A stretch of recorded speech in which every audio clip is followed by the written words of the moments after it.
আসসালামু আলাইকুম। অনেকে আমার কমেন্টসে জানাইছেন ভাই আপনি কী কাজ করেন। ভাই আমি ওয়েল্ডিংয়ের কাজ করি। এই আপনার হলো পুরান লরিগুলো আছে ওগুলা কাটি, তারপর নতুন জিসির কাজ করি। তো এই যে এই লরিগুলা মনে করেন আপনার কাটা হয়েছে, ঠিক আছে, কাইটা যে ওয়েল্ডিং করা হয়েছে। তো বৃষ্টির কারণে হয়তো কথা হয়তো কম বোঝা যাইতে পারে।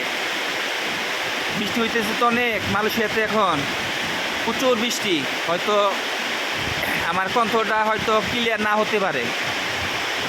তো এই যে ওয়েল্ডিংয়ের কাজ করি, ওটুকু করা হয়ে গেছে, এটুকু হয়নি এখনও। তো এখন কাজ শেষ করলাম, আল্লাহ যদি বাঁচারে আবার কালকে সকালে কাজ করবো। তো সবাই ভালো থাকবেন। ওকে, আল্লাহ হাফেজ, আসসালামু আলাইকুম।